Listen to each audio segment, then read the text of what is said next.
How's it going, everyone? This is Christian Duke from ProgressiveActivist.com. We're joined by Jim Calvert in the hotel room here in Council Bluffs, Iowa. Jim, how's it going tonight? Great. Awesome. We did about 500 or 600 miles today, I think, from Cannonball, North Dakota. And we're tired, but we're still kicking.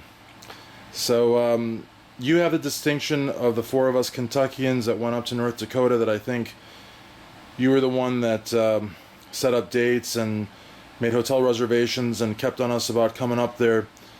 What was your experience like? I mean, well, before your experience, what really inspired you? What really drove you to want to go and stand with the Native Americans up there in North Dakota?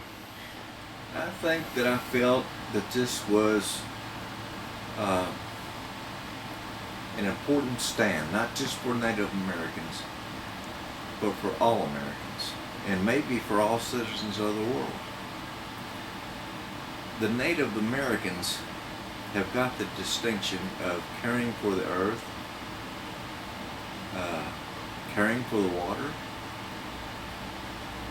and bringing our attention to things that have gone unnoticed or unaware by people in general. We tend to think it's off in North Dakota. That doesn't affect me. That's not true. If they put the pipeline in, and that pipeline burst, as they have in the past, and just one did last week, that will destroy drinking water for 100 million people or more. And when they destroy, when they ruin the water, that doesn't, you don't make that up. You can't get that back. So I saw that we needed to do something. We need to do our part. Not just send stuff, but actually be there and experience with them what's going on. And you were able to talk to a lot of people. I mean, I was running around doing interviews, many of which you facilitated by introducing me to people, so that was an invaluable assistance. But you were also, I think, the one that saw the most rituals, the most speeches from the elders who, I have to say, there's a lot of young warriors there and they're doing their part, but it's really the elders, I think, that are spearheading the movement and really making sure that everything is done appropriately. And you had a lot of interaction with them and with a lot of people.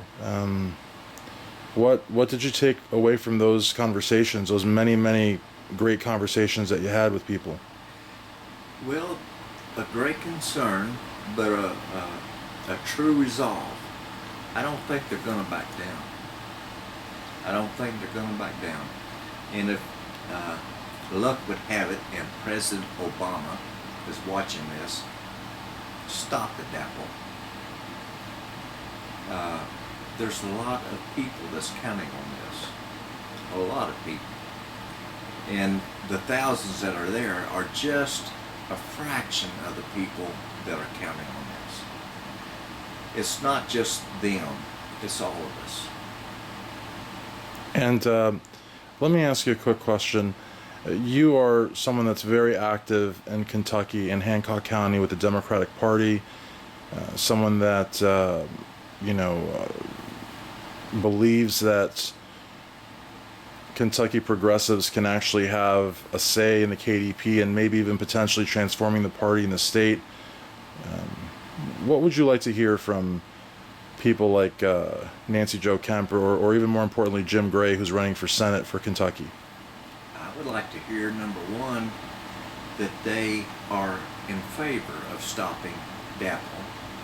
Number two, that they are opposed to the TPP.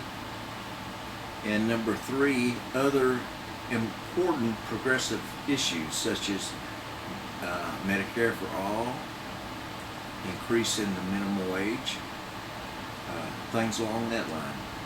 Absolutely. Now, getting back to the previous question, yes, the most important thing that I took away from my experience there was the love and the spirituality that came out of the camp. It was overwhelming, and you could feel it when you were there. If you were just sitting there, you could feel the love and the spirituality coming from the people that were there. I think when we were heading up there,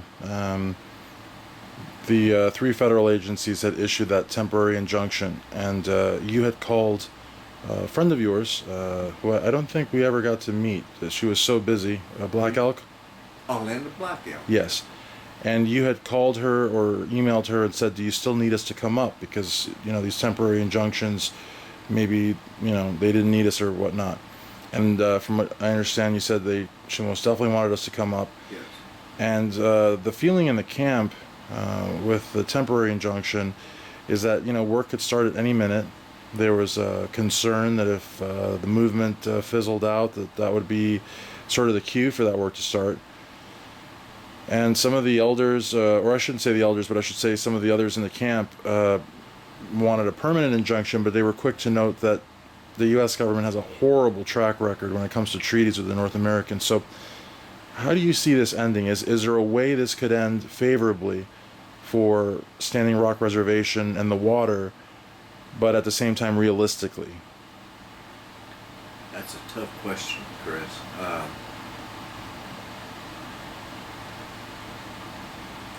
I would like to think that all of the efforts and all of the hopes of the people there and around the world, it's just not just people in the United States, there are people from around the world there. I would like to think that their efforts are not going in vain.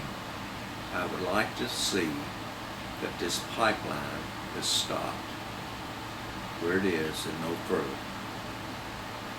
And I guess to wrap up, what message would you send the people in Kentucky that maybe cannot make the trip because of finances or transportation, logistics, health? What message would you send them? What can they do from home, from their computers or through the mail to help the cause? Be active. Get on Facebook and find progressives against the DAPL. Text me if you want to. Text them at Black Elk or other members up there. Find out what they need.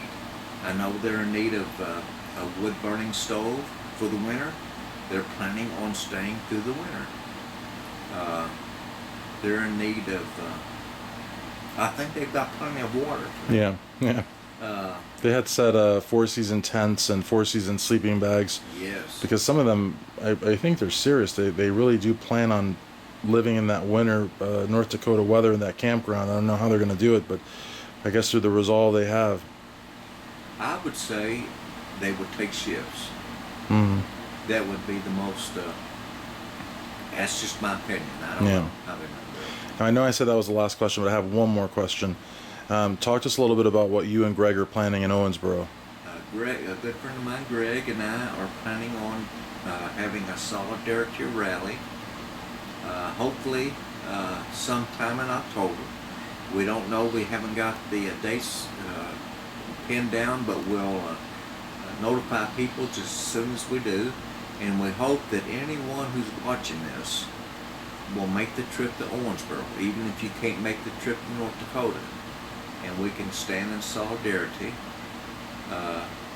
against DAPL in Owensboro. Absolutely, and they can find you on Facebook, James Calvert, and also Twitter. You're very active on Twitter, right? Jim Calvert at JH Calvert 53. Okay, thank you so much for taking the time, Jim. Thank you.